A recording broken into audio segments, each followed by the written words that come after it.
Up until I believe that this was Vegeta's energy, it looks like a giant dragon, a pink dragon made out of pure energy, trails along the Kamehameha wave that they shot, opens its mouth, swallows Broly's fucking attack, hits this nigga and sends his ass to the moon. Like, bruh, shot that nigga to the moon.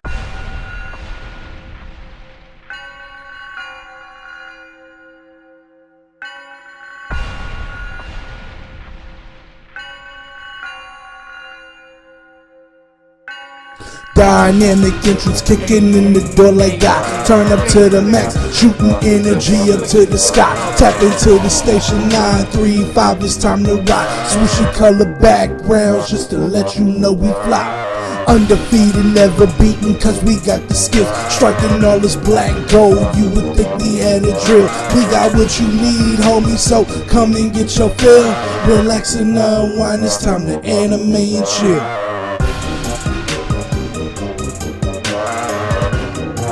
It's time to anime and chill. Relax and unwind, it's time to anime and chill.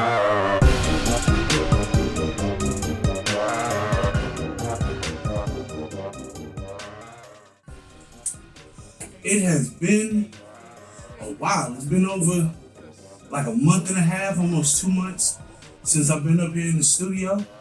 But let's get right into it.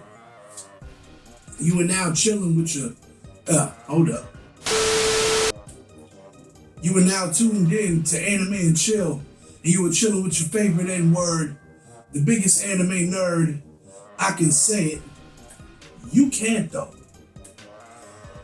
Oh man, what's going on, family?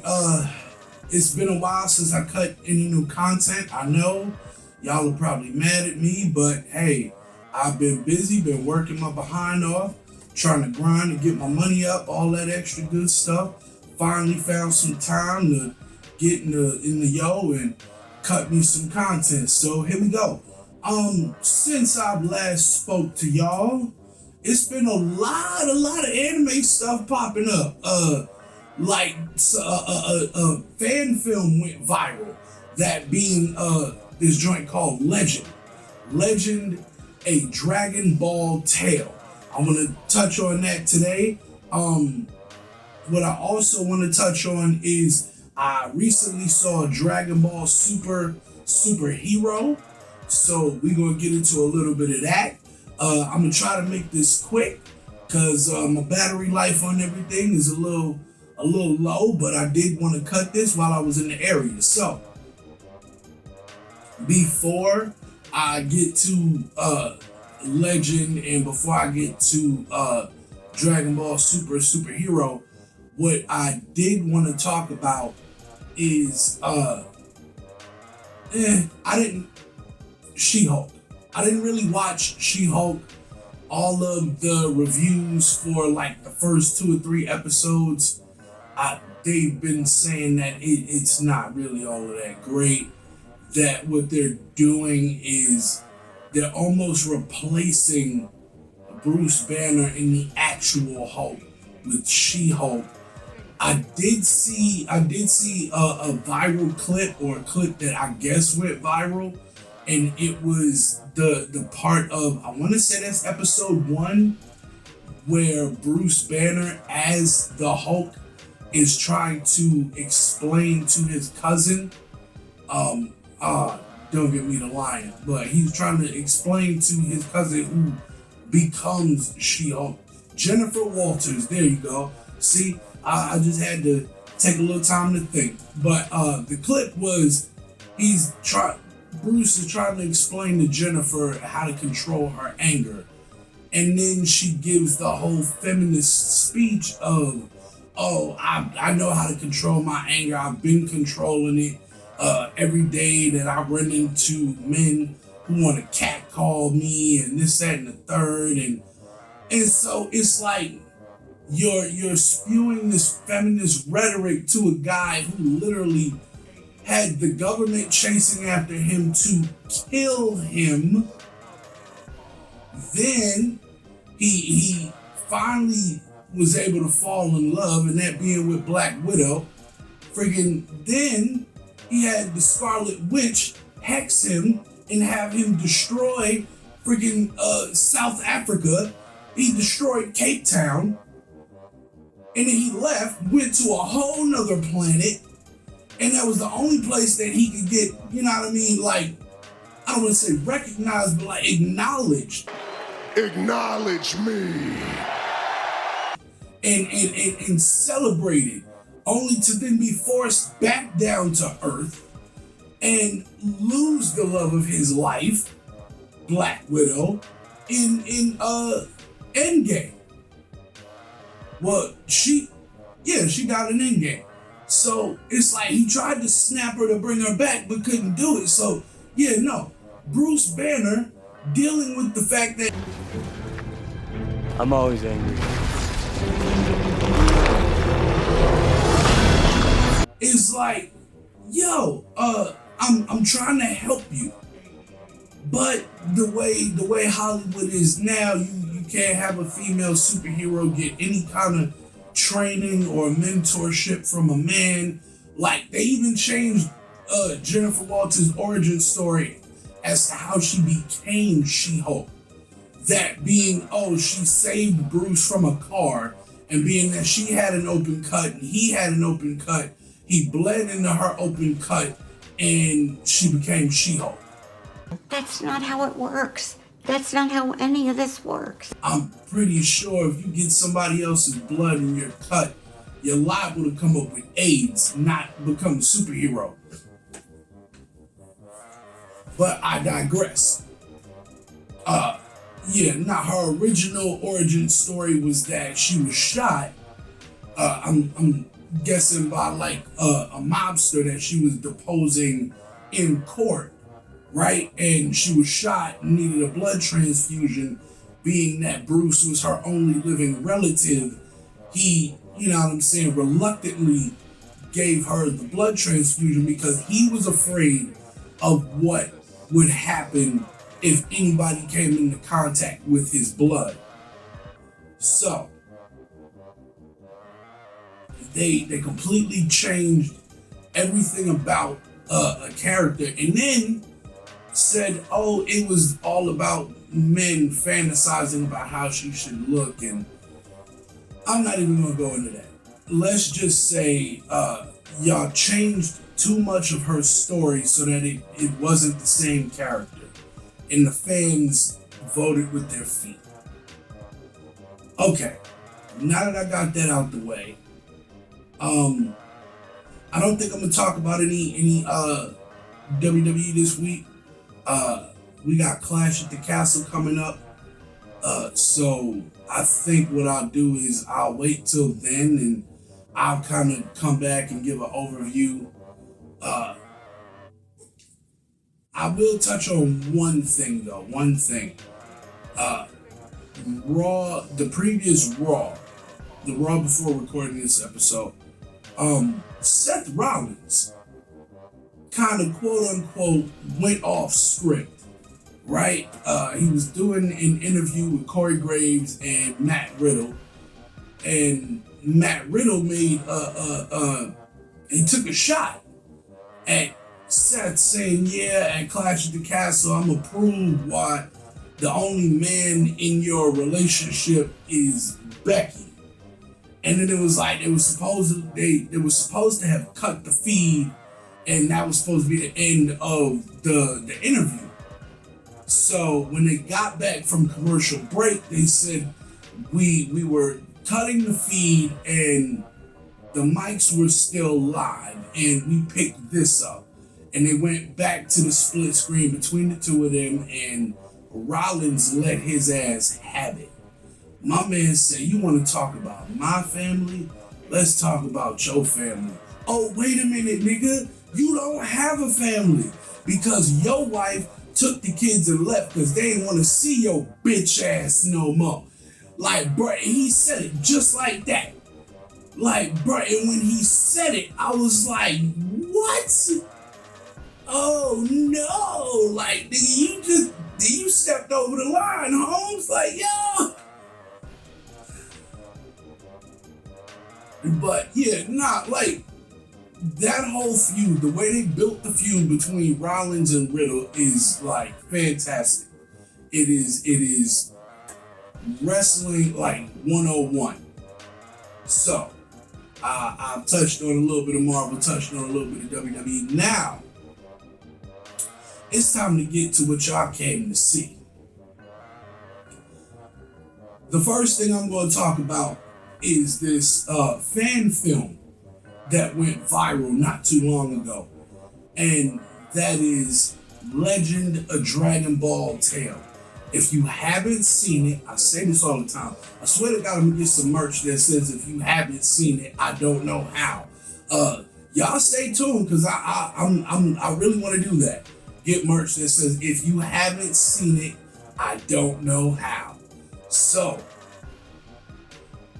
the breakdown on this is it's I want to say the guy is Indian or Middle Eastern, because the creator he does give a little comment at the end of the fan film. But so it starts out, he gives a disclaimer. He says the properties are all owned by Toei Animation, Fuji TV, Akira Toriyama, and he's telling you to support the official release, but he's also saying that his film was a love note to Akira Toriyama. Well, not so much a love note to Akira Toriyama, but a love note to Dragon Ball Z, right? And it was so dope how he did it. He told a story, but he's telling it from a different perspective. He's not trying to retell a story that we've already seen or we've already heard. No, what he's doing is he's telling a new story with characters that we know and love. So he started it at the end of Dragon Ball, which would be the World Martial Arts Tournament. And the tournament is being spectated by the people of Earth and most importantly, King Piccolo and Mr. Popo. And I'm guessing the last fight in the tournament is Goku, and it says a mysterious woman. It doesn't put her name on the poster, it gives her 3 question marks. But as a fan, we all know that's Chi-Chi, the only woman to ever beat Goku. I digress. So it starts out, Chi-Chi and Goku are fighting. Well, not so much fighting. Chi-Chi's fighting. Goku is dodging this bitch like, yo, I don't know what I did to you to make you mad, but tell me so I can apologize, because I really don't want you mad at me. And she's like, did you forget? Did you forget the promise you made me as well? Did you forget that you promised to marry me, Goku? And when she said that, everything stopped, like it came to a screeching halt, and we get like a tumbleweed moment. And then Krillin's in the stand and he goes, well, his life's over. Like, damn, bro. So yeah, she's like just barking on this nigga Goku. She's barking on this nigga. And he's like, is that all you can say for yourself? And while she's barking on this nigga, a blast comes from behind her, and that shit zips past her head, and it's like it kind of breaks her focus for a second. But it's like she's such a good fighter, she sensed the blast before it even got to her, because she was talking and then mid-sentence and then she turned and then you see the blast come past her. So her and Goku is looking like, yo, who the fuck is this? And you see a mysterious figure walk in with a cloak and just pop that shit off. Then the first thing he do is goes to punch this nigga Goku. Chi-Chi's first thought is, protect my man. She jumps in front of this nigga Goku and blocks the punch. Well, tries to block the punch. She blocks it and gets thrown through a wall. And the mysterious figure hits her, sends her flying through a wall, and Goku's like, oh, wow, I don't know who you are. The figure pops it off with Goku too. So the two of them the figure starts shooting blasts at him. And I know you're like, why does he keep saying the figure? Just tell us who it is. It's suspense. I have to build the anticipation. Trust me, it'll be so much better. That's why you should have watched it on your own. You know who I was talking about. Let's get back into it. So, the figure hits Goku with a blast. It's a green blast. That's about the only hint I'm gonna give you. He blocks the first one, but the second one like just hits him head on, disintegrating his shirt. Like that shit hits him in the face and his shirt is gone. And so it's like, oh wow. Whoever this is ain't playing. And the figure walks up on Goku, who's laying there, and he holds his hand out, and another green blast starts to form in his hand. But then the figure kind of grouches out. Kakarot. And it was at that point that he knew he fucked up. So right before the blast goes off, a Saiyan ship comes crashing down. From the ship, we get the point of view of a scanner, of one of the Saiyan scanners. It scans Goku, and it estimates his power level to be at about 300, 350. And then not 300, 3,000. Around 3,000, 3,500. It then scans this hooded figure, right? And it's like the numbers start out slow, and then when they get to about 1,000, they just rapidly speed up until it gets to, until it gets to 8,997. Then it slows down to where it's only going up by one number. And then it goes 8,998, 99, gets to 9,000. It stays at 9,000 for a second. Then it goes 9,001, 9,000, 9,002, 9,000, 9,003, 9,000. And then it just shoots past 9,000 and it blanks out, and then it says legend, and the screen cracks. And so the next thing you know is the Saiyan pod opens up and you hear this voice. Now it's not the normal voice of Vegeta that you're used to, but you know it's Vegeta because of the arrogance and the pomp and circumstance. So when he shows up, you hear his voice, and he's the green light, the gold fashion. It's not every day that a king leaves his throne, but for you, I make a royal exception. Bruh, when he said that, I was like, yo, no, nigga, that is the most baller shit ever. Like, bruh, that is Vegeta. And it like I said, it's not the gruff, hard tone that you're used to. It's more of this smooth arrogance, right? It's not so much not being cocky. It's more an arrogance of, I know I'm a king. And so Vegeta pulls his cloak off, throws that shit to the wind, and behind him, these Japanese characters, they form out the name King Vegeta. And then we get subtitles that say King Vegeta, King of all Saiyans. That shit was dope. And then finally the hooded figure removes the cloak. And it's Broly. And behind him, we get the Japanese letters that burn into the air and they spell out Saiyan legend Broly. That shit was fire. And upon seeing Vegeta, Broly turns the fuck up. It's like, bro, and the animation style is just, the animation style reminds me of Kill La Kill. If you've ever seen Kill La Kill, you know what I'm talking about.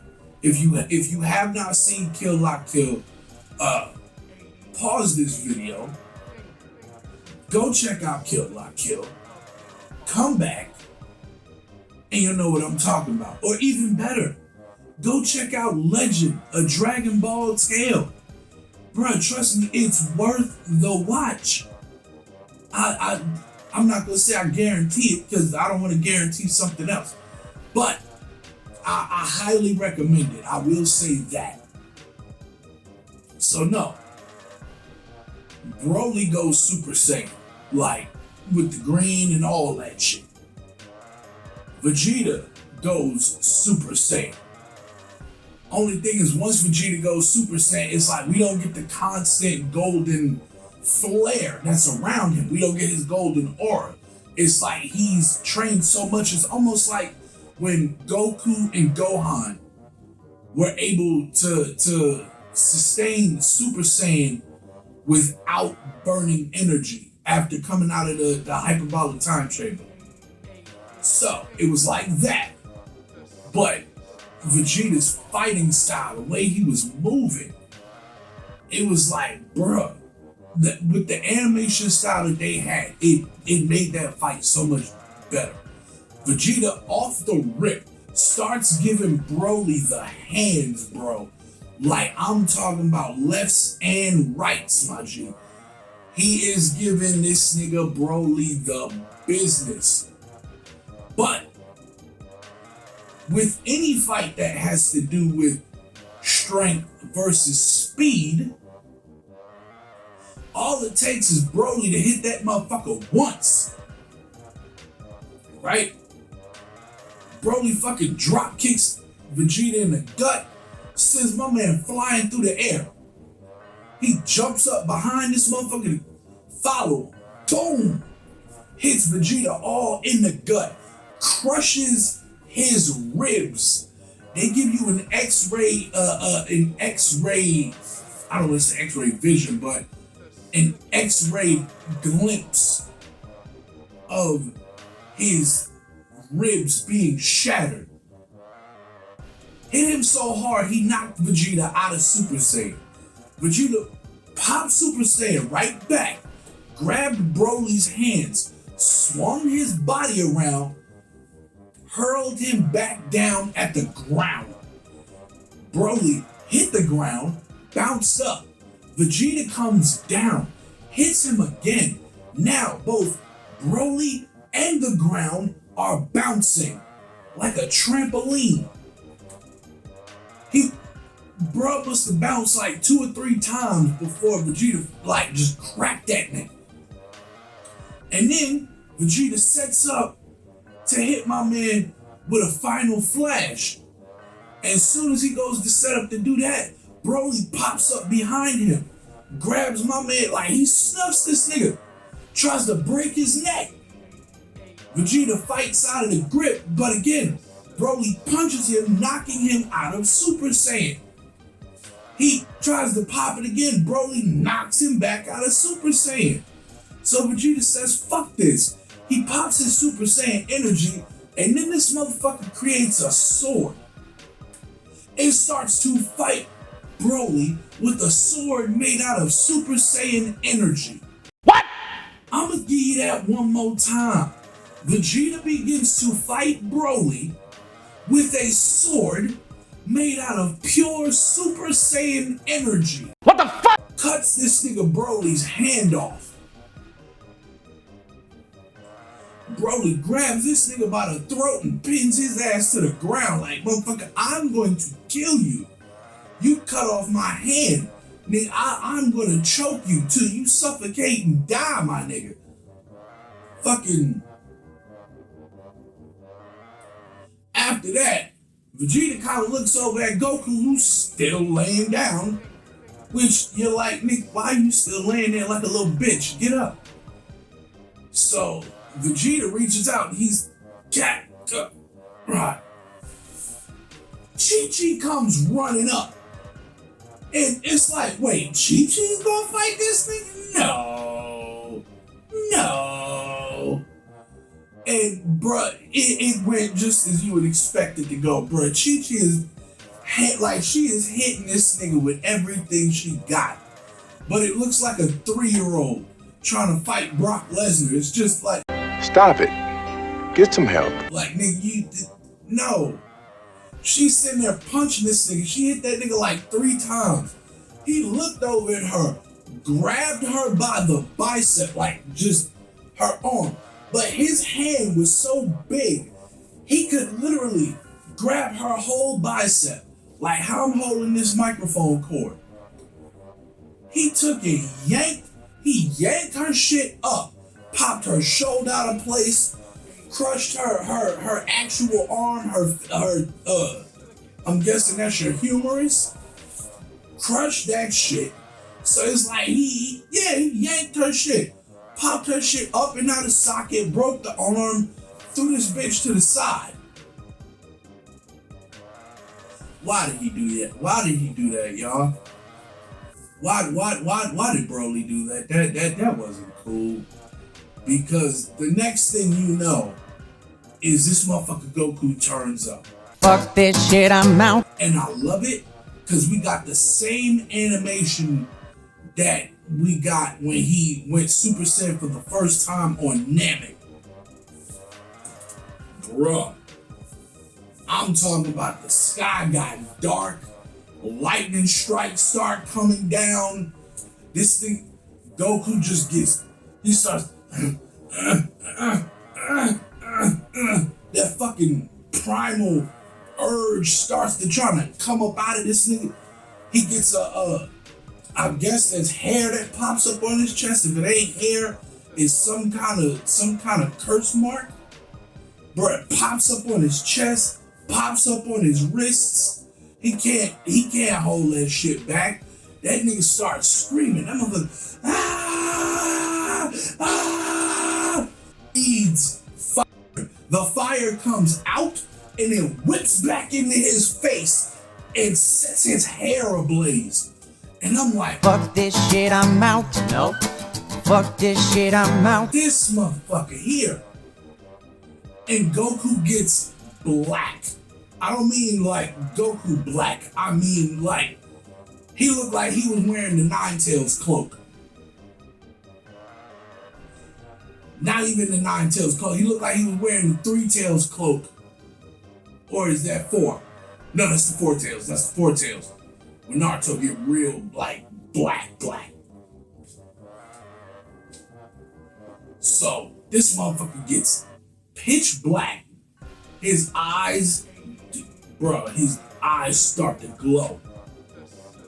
And behind him, we again get the Japanese characters that spell out the hero from heaven, no, the savior from heaven, Son Goku.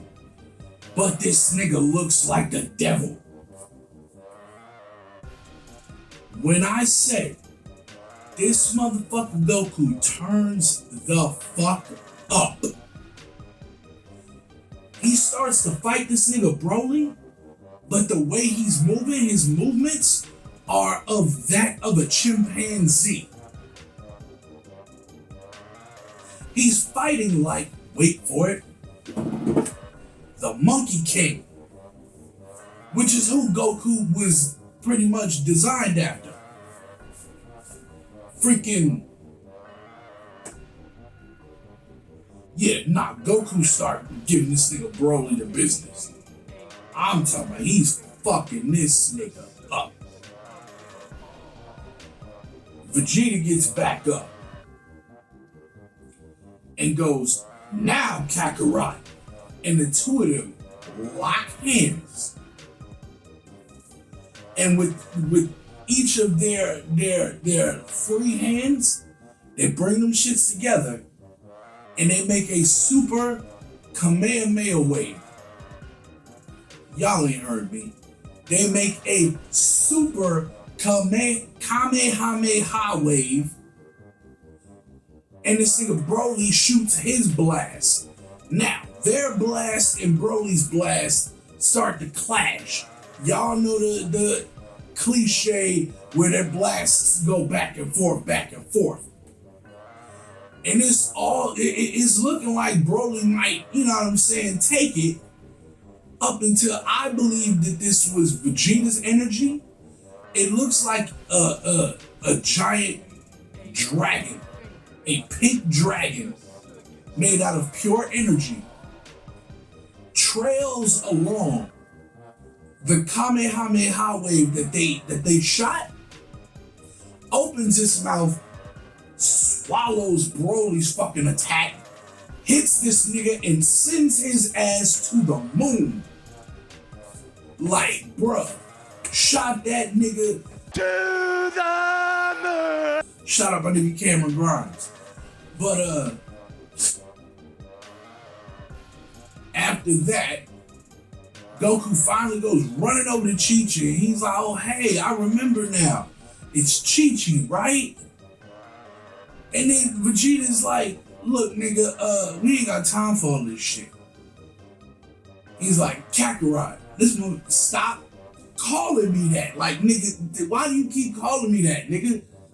He's like, "That's your birthright. Because you, as well as I, are the legacy of a proud race of golden warriors. We are the keepers of the primal light. Your light is out of control. It needs to be refined in order to be useful." And so he's like, "Your days under the your days under the sun are numbered. So marry that woman while you still got a chance and let's go, nigga." This nigga like, "Go where? Where are we going?" He's like, "We gotta prepare." Prepare for what? War. And it's like, oh shit. Okay, who y'all going to war with the Frieza Force? Is that what you trying to set up for, my G? You trying to set up the Frieza Force?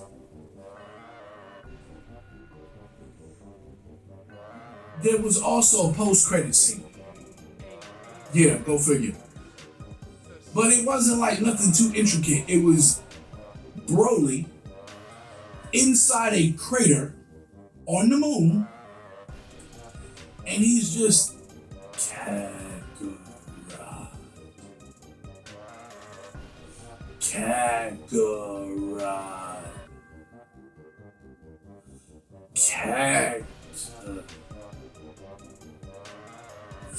Vegeta.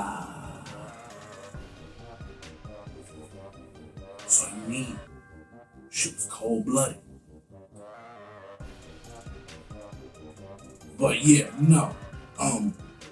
Legend and Dragon Ball Tale. Go ahead and check that out.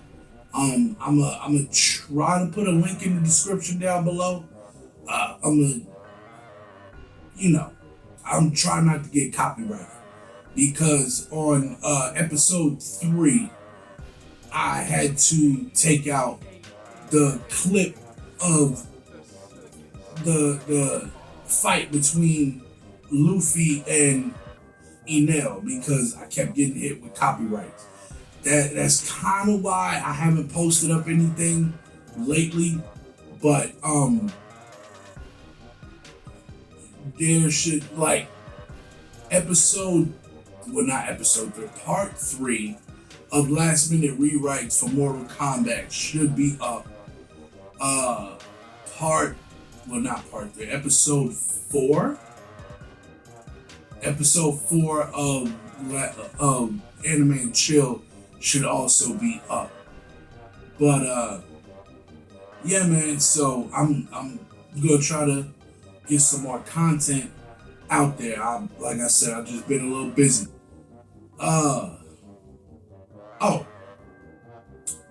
Finally, what I want to talk about is the new Dragon Ball Super movie, Dragon Ball Superhero. So, this movie, like, people have been waiting on it. You got some fans who are like, they didn't like it because it didn't really revolve around Goku and Vegeta. You got some people who did like it because it didn't revolve around Goku and Vegeta. I saw it recently, not too long ago, and what I can say is I liked it. I did. I liked it because, like, I know me as well as probably a few other Dragon Ball fans have had the same complaint that Dragon Ball is all about Goku. Anytime there's a big bad, it's like they run through the entire crew. Nobody else gets a win until Goku gets there. And then he just beats the hell out of whoever the big bad is. Right? Or if he doesn't just beat the hell out of whoever the big bad is, somebody on his squad has to die. Or come close to dying in order for him to, you know what I mean, reach that potential of just annihilating a motherfucker. Whereas with One Piece, which is why it's one of my favorite, it is my favorite anime. Freaking with One Piece, you got Luffy as the boss. Yeah, he's got the boss fight. But then the final boss also has like one or two underbosses. And then up under them, they've got like 4 to 6 like lieutenants. And then under them it's the foot soldiers. And so everybody on the crew just about has a one-on-one fight. Except for like Nami and Usopp, like the glass cannons of the crew. But even at that, there were some arcs that even they got one-on-one fights. Like my partner, my homeboy Boog, he brings this up all the time. The fight that Usopp had with Chu at Kokoyashi Village. Like, bruh, Usopp is a coward. He's a coward. Everybody knows he's a coward. But here's the thing. The thing about being brave is it's not having no fear. It's having fear and showing up to fight anyway. It's being scared, but willing to face your fear. Which, that's what Usopp does. Because the fight with Chu, it was pretty much, he ran from Chu. They started out at Arlong Park. He hit Chu with, I think it was a lead star. And then when Chu when he figured out where it came from, he went to chase this motherfucker Usopp. Usopp took off running. And Usopp's whole thing was, I'ma hide. And when he leaves, he's like, I'm gonna throw dirt on myself, throw some ketchup by my nose and mouth and say that I fought hard, but he beat me, or this, that, and the third, or he ran away. And so, while he was hiding, waiting on this guy Chu to leave, he started thinking, well, it was after Chu had realized he couldn't find Usopp. And when looking for him, couldn't find him, and said, oh, well, I'll just tell the boss that he ran away. And so Usopp is throwing dirt on himself, and he's trying to come up with a story, a lie, if you will, to tell his crew to make it seem like he fought valiantly. And then he started to think about Sanji's fight with Gin at the Baratie. Well, no, he didn't see that fight. Usopp was gone by then. He thought about the crew and how the crew is actually fighting, actually putting their life on the line to protect and defend a friend. And so something in his mind clicked and was like, yeah, I can't lie to them. They'll know I'm lying. So I actually have to fight. So he catches the guy Chew before he leaves. Now I'm not gonna break down that whole fight, because it's nothing really to break down. The most important part is he throws a bottle of alcohol at this guy Chew, who catches it.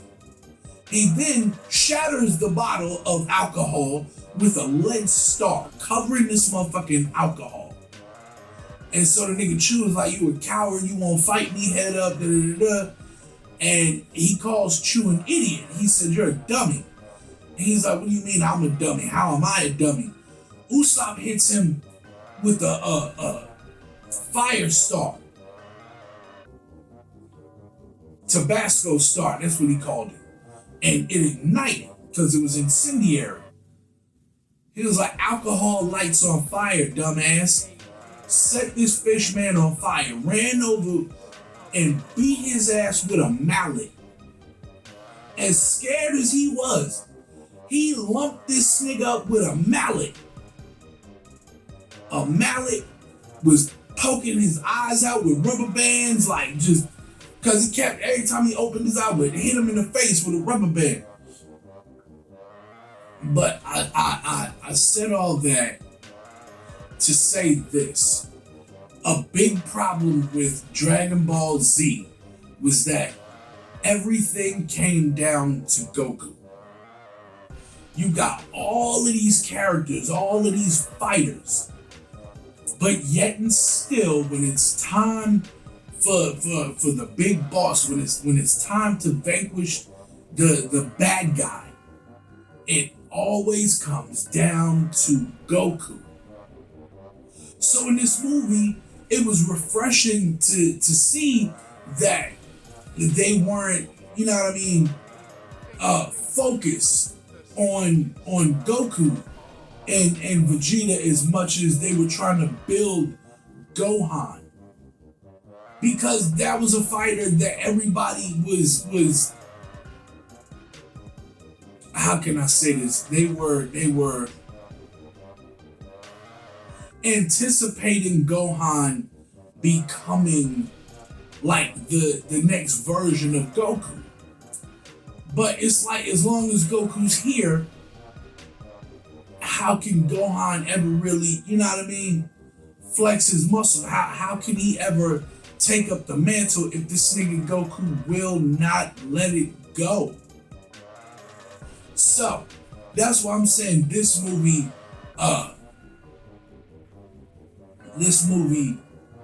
I enjoyed because of that fact. Now, I'm not gonna sit here and break the entire movie down because, bro, that would just be ridiculous. You gotta go see it for yourself. I'm gonna try not to spoil. Nah, fuck that. I'll say this. For the most part, I'll give you the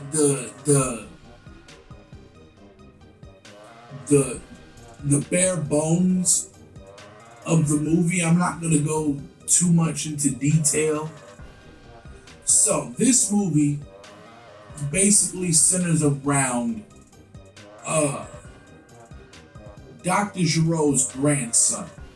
Dr. Hedo, who's meant to be this super genius who got sent to prison because he was turning corpses into androids. The new villain, this guy Magenta, he took over the Red Ribbon Army and made something called the Red Ribbon Pharmaceutical Company. And pretty much it's a front for them to continue to do Dr. Giroux's work. They were trying to pretty much keep the Red Ribbon Army going. And you would think with the Red Ribbon Army and everything that had to do with Goku, that Goku would absolutely be in this film. But no, it's not about Goku. They do give you a scene where Goku and Vegeta are training with Broly. Well, Goku, Vegeta, and Broly are training with Whis on Beerus's planet. Now, the chick who kind of set Broly free in the movie Dragon Ball Super Broly, she's there, and her colleague or comrade, whatever you want to call him, he's there too.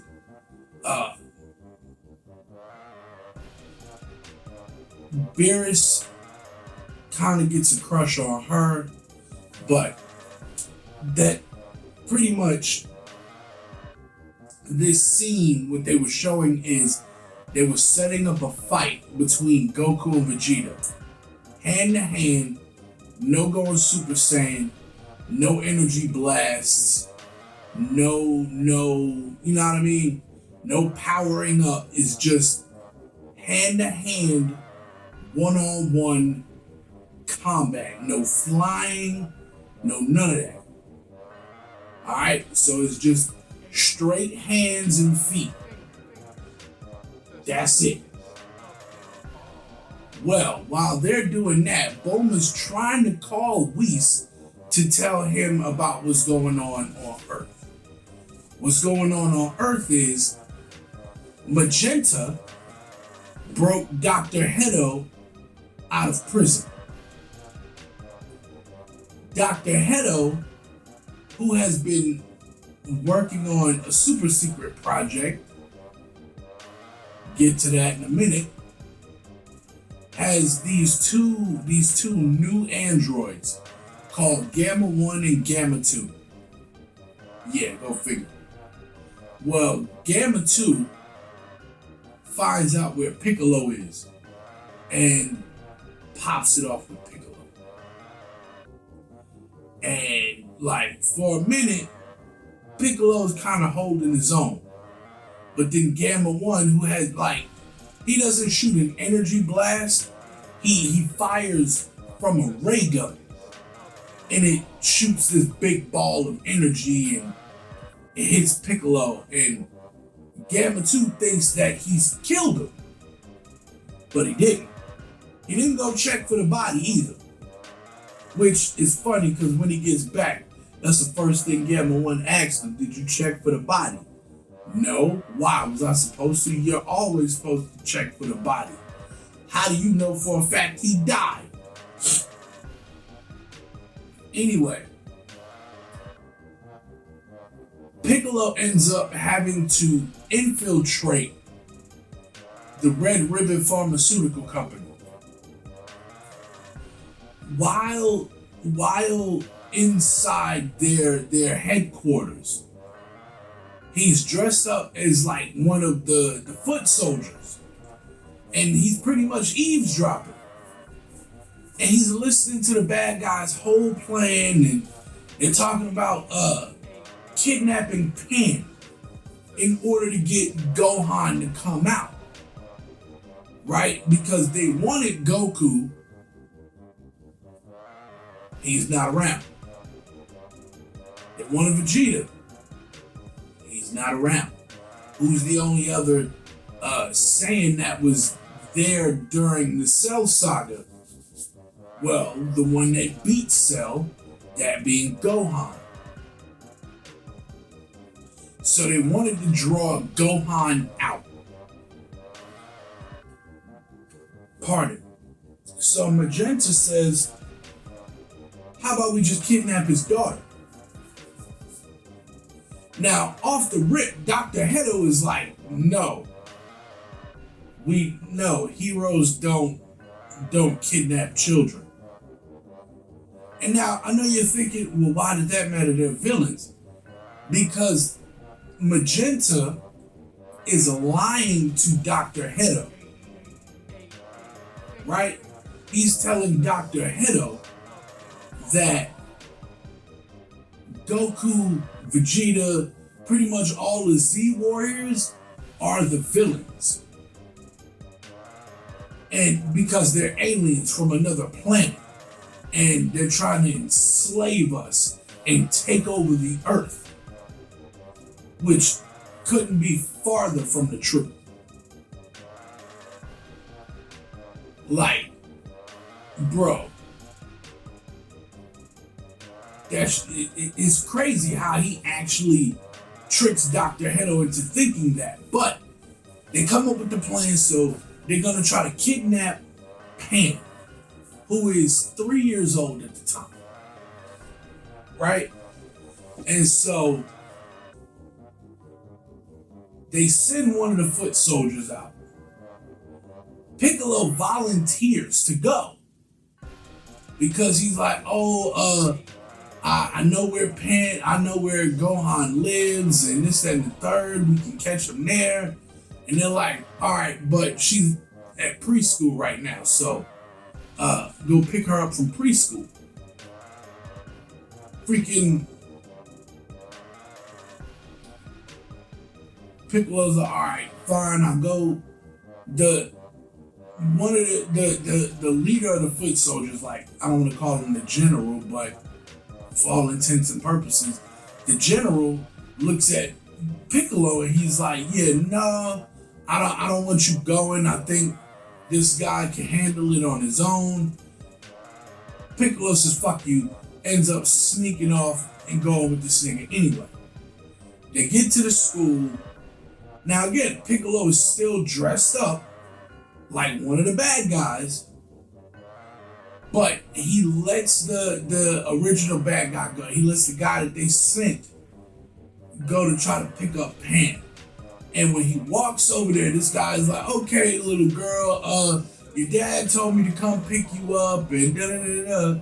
And the teacher's like, I don't recognize you. And he, oh yeah, no, I'm one of her grandfather's friends and this, that, and the third, blah, blah, blah. So the teacher's like, oh, okay, cool. And Pan goes, nah, nigga, stranger danger. Punches this nigga in his gut. Folds this nigga like an old wallet. I mean, she hit this nigga in his gut. He folded. He went down like a $5 hoe. Like, nigga. Bruh. So, Piccolo scoops this nigga up. And Pan goes, Piccolo, why are you dressed like that? And this nigga said, wait, you can tell it's me? She's like, yeah, I can sense your energy. She was like, it's very distinct. I know you. And he's like, okay, great. So that makes this next part a whole lot easier. He tells her, he's like, hey, I need you to pretend that you're in danger. And she's like, okay, but why? He's like, because I want your dad to fight. And the only way he's gonna fight the way I need him to fight is for him to think that. And she's like, okay, cool. And so she puts on these handcuffs. He's like, you can break out anytime, but I need you to keep them on. Cool. So, freaking, they after getting Pan back to their headquarters, they send out another foot soldier to go tell this motherfucker Gohan that Pan is missing. And so Piccolo goes with the second guy. Like, I know where he lives. I can show you where he lives. And so they get to Gohan's house. And the foot soldier goes to knock on the door. And Piccolo's like, he's home, but he's not going to answer the door. He's always working. Come over here. They go over by the side window, like where Gohan's office is. And Piccolo's got this thing where he scratches the window, which kind of throws Gohan off a little bit. So he walks over, he scratches the window. Gohan turns around, doesn't recognize Piccolo. So the little foot soldier dude is like, you need to come with us. Motherfucker Gohan is like, nigga, I ain't going nowhere. Fuck you. What you gonna do to make me? You can't make me. I ain't going nowhere. So he's like, oh yeah, I guess you don't care what happens to your daughter. And then he shows him a video of Pan, and Pan is screaming, help, daddy, help, help, they got me, help. And so immediately this nigga Gohan turns up, smashes through the window, puts this nigga face through the ground. Take me to Pan right now. Right now. Not now, but right now, nigga. Let's go. And so the dude is like, fuck, nigga, you hit hard as shit. They get him back to the headquarters. And they got it laid out. So Piccolo has Pan, and they're on this balcony. Right? And so he's holding her up by her collar. And so she's trying to struggle and this, that, and the third. And so Gohan goes to take off to go fly up to go get her. And Gamma 1 comes out. Now Gamma 1, way stronger than Gamma 2. Him and Gohan go at it. Now, being that Gohan really ain't tapping into his powers and stuff like that, it's kind of an even fight. So Piccolo gets mad, and Piccolo whispers to Pan, scream for help. Scream like I'm hurting you. She screams, and it echoes throughout the whole joint. This nigga Gohan goes mystic. And for those of you who know, he can't go, well, he can go level 2, he can't go higher than level 2. And the only thing higher than level 2 for him is Mystic Gohan. I know a lot of people hate Mystic Gohan, but fuck you. Gohan has never died in the story of Dragon Ball. At all. Not in Dragon Ball Z, not in Dragon Ball Super. So, you can hate me now. But nah, so again, now him and Gamma 1 is having a real fight. And bruh, this whole time, we're totally forgetting about the super secret project that Dr. Hedo told us about. Right?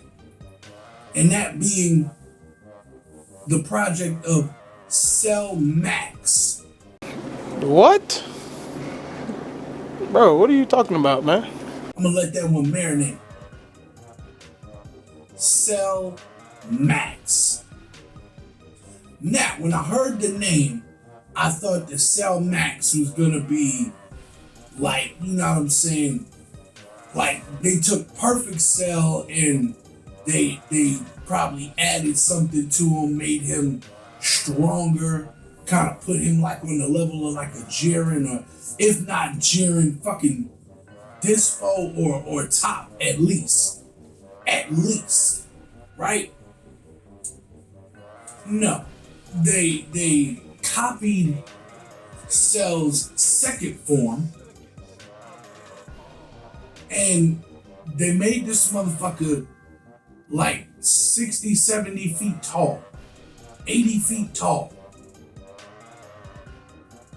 And so he's a fucking kaiju.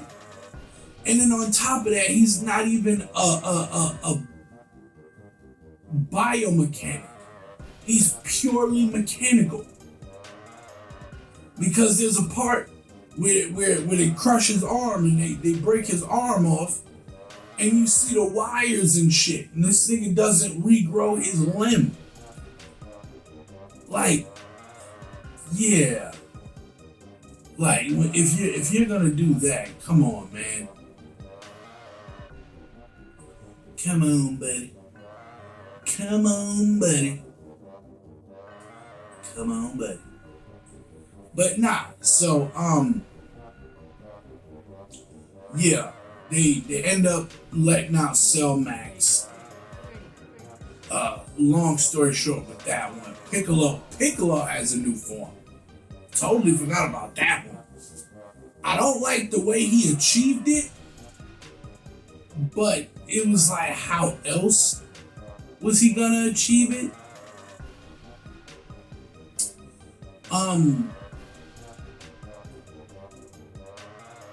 If you think back,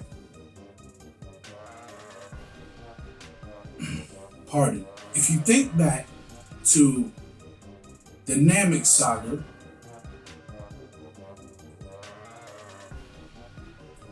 when the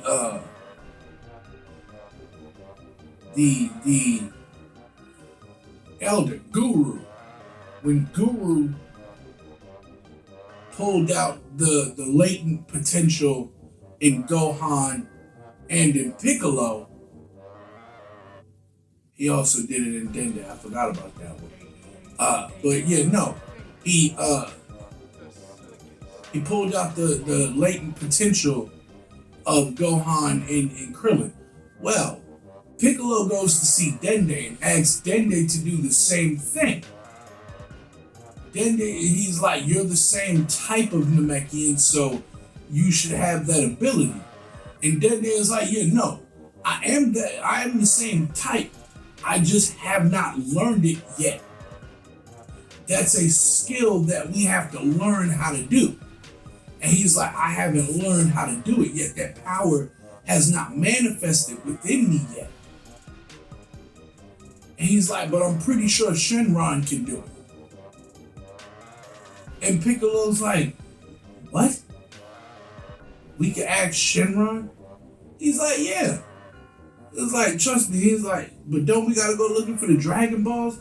He said, Bulma keeps them shits. She employs a team to constantly go look for them every time we use them. And Piccolo's like, why? Dende's like, I could tell you, but she'll get mad at me and want to hit me, and I ain't trying to deal with that bitch. So Piccolo goes to see Bulma, tells her, I need the Dragon Balls because I need to make a wish. And she's like, oh goody, I've been wanting to make a wish too. So Piccolo, they gather the Dragon Balls. He calls forth Shenron, and he asks Shenron to pull out his latent potential. The same way that Guru did for Gohan and Krillin. So Shenron grants the wish. He's like, all right, you got 2 more wishes. And Piccolo's like, I don't need the other 2. That was all I needed.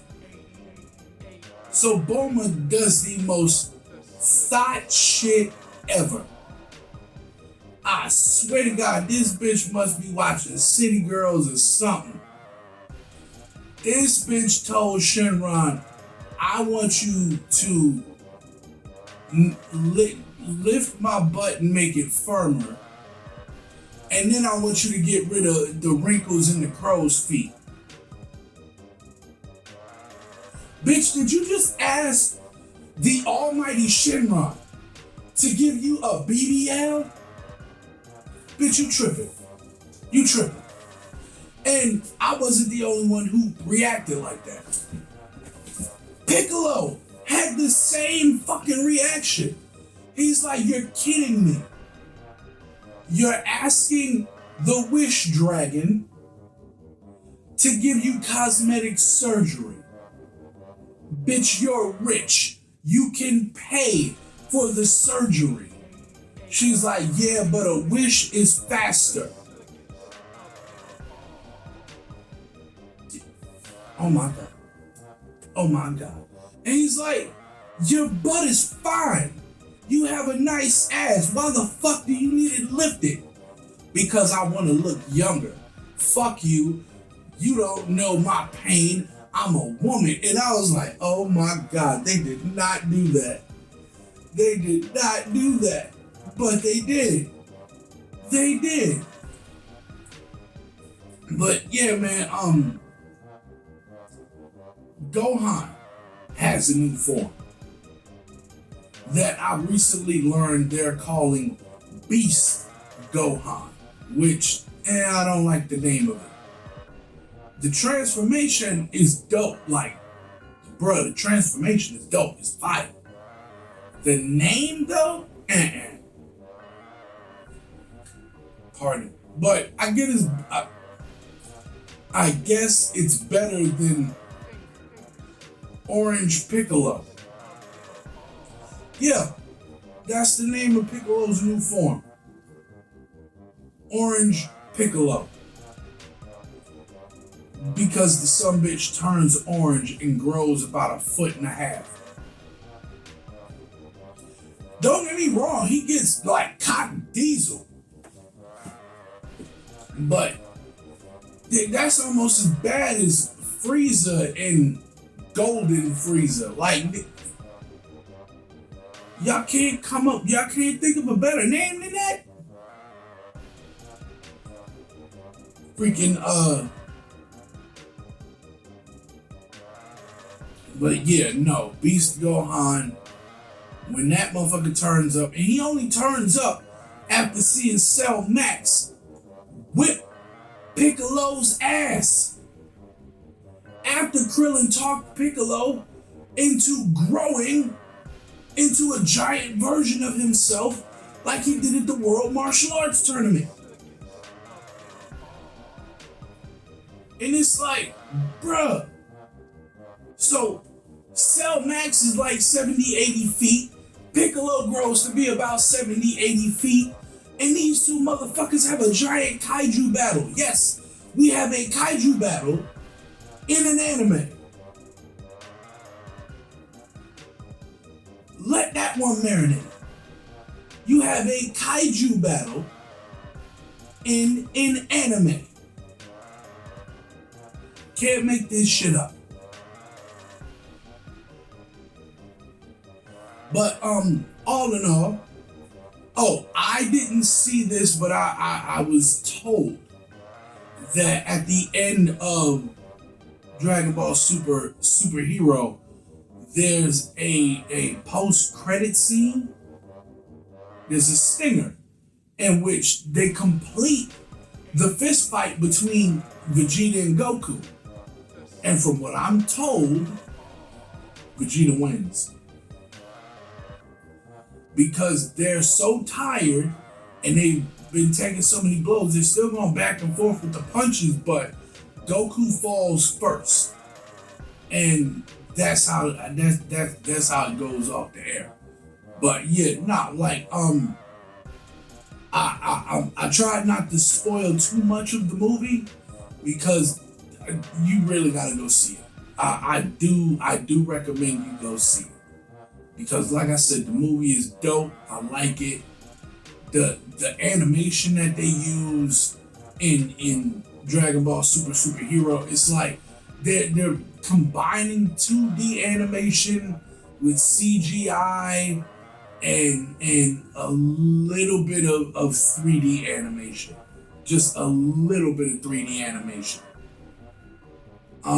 But outside of that, like, dude, the movie it's worth the watch. It's worth the wait. Yeah, now I gotta find out how to go watch Film Red, which is One Piece. One Piece Film Red, which is the movie about Shanks. So I'm gonna dig into that. And the next time you see me, hopefully I should have something to talk about with that. But it's about that time. Time to grab your favorite person, keep your feet up, throw in your favorite tunes. Wait. Before I close it out,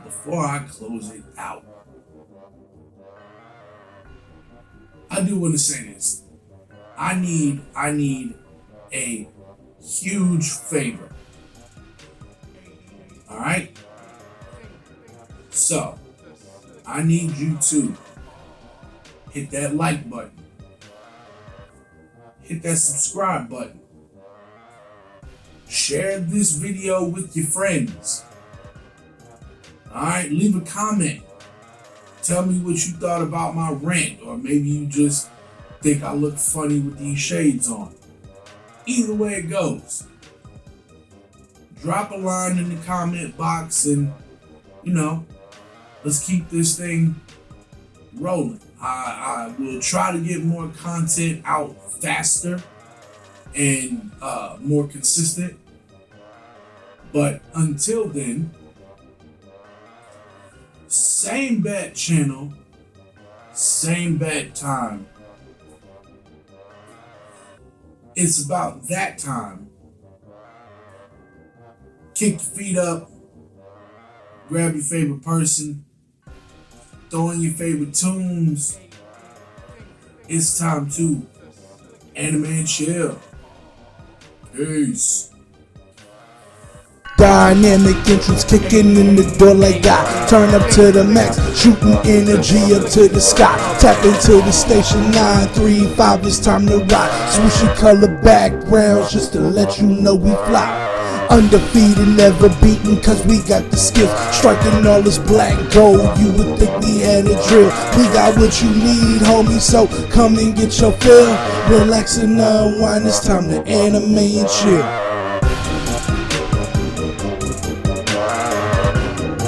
It's time to anime and chill. Relax and unwind, it's time to anime and chill.